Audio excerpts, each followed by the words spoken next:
Hey, it's Tansel. Now, are you worried about your memory?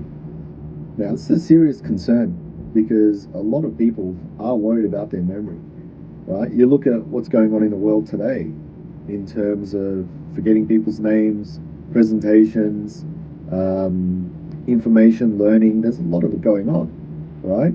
Now, you may not be one of them, but if you are, then look at what you can do. If you keep doing the same thing over and over again, right? Is that going to make you improve? Are you going to get better at just managing? Right? You can only sustain that for X amount of time, right? So there are strategies to improve your memory, right? If you have a look at this channel, there's over 200 videos dedicated to it, right? So it's mostly about what you can do, right? Techniques are techniques. There's always going to be techniques, strategies, system, tactics, everything out there, but it's up to you to make it happen, right? This stuff's not going to, work by itself, right? It's like an example of a car, right? If it's just parked out at the front, right, and no one's driving it, well, it's not going anywhere. It's stationary, right? But that's not what it's used for, right? It's like that saying, the ship is safe at shore, but it's not what it's used for, right? So if you've got all this amazing knowledge and skills and, determination and, you're inspired to take action, but you're not doing anything, well, guess what? Car's parked out the front. Ship is safe at shore. So how do you make it happen? Well, go out and learn the techniques and apply them, because learning them, gee, there's so much information on the internet these days. In books and so on. Right? There's no reason that you shouldn't be able to get this stuff. Right? The most important thing is, how do you use it? Right? And that's why a lot of people come to me, not because I'm showing them techniques, right? In fact, if people come to me for techniques, I say, go, read my blog, or jump on a YouTube channel, right? But people want to be able to use it to their advantage and say, look, how do I remember a speech perfectly, or how do I learn a language? Because this is how my life is going at the moment, and I analyze everything, and I make sure that that person is learning to the best of their ability, because we weren't taught how to learn at school. Unfortunately, we're just given a whole bunch of information and expected to, do the homework and give it in, and not much feedback, and then off to the next one, right?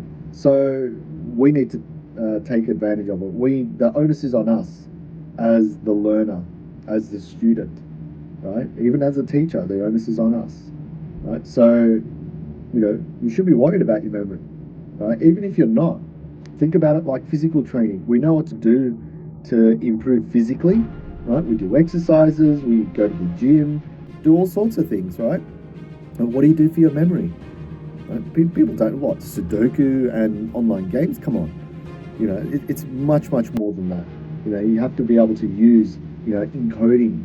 You have to be able to speed up processing. You have to be able to visualize. You have to be able to do so many other things, but do it in a way where it's testing you, right? So the good thing about improving your memory is that you can actually gamify it, right? And it is gamified. So memory competitions are essentially gamified, memory training, right? You go to memoryleague.com. If you haven't been, it's essentially gamified memory training, right? You can download stuff from our website for free, and you can play around with it, right? So there's no excuses now to not train your memory. It's mostly about how. And if you don't know how, well, go into Google and search, how do I train my memory? Or again, watch my video. So the answer's always there. It's more about how are you using it.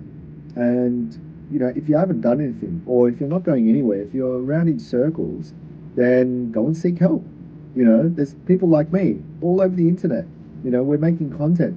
We're helping people. I mean, I've been helping people for over 20 years, right? So think about it in terms of, okay, you want to improve yourself, go straight to the source, get your help, get the exercises you need to do, and practice them so you can see the results, right? It's not always going to be successful. Gee, I went through so many failures, right, before I even started achieving success. Some people get it a lot sooner. So every single person is different. But the most important thing is going out and doing it. So train your memory. Seek not just the information, but seek to practice those skills, implement it, and if you're having any trouble, reach out and I'll help you. So hopefully that's giving you something. Remember, you're going to worry about your memory, but you can always do something about it. So think about the pain of not doing this, right? Think about the pain of not training your memory and what will that do for you later on? You know, I'm pushing close to 50 years old, and this is the sharpest I've been with my memory, right? For someone that's a lot younger and is stressing out, yeah, think about that. You know, I've had people in their early 20s come freaking out about their memory, right? Having memory issues. It's in their 20s. Like, I actually started in my mid 20s. These guys are a lot earlier. So think about that. Think about, getting yourself into it. And there's never the wrong time. You know, it's never too late to train your memory. You can get into it at any age. So, yeah, reach out if you need to. Go watch all my videos. If you have any questions, feel free to comment. And I'll see you in the next video. Cheers.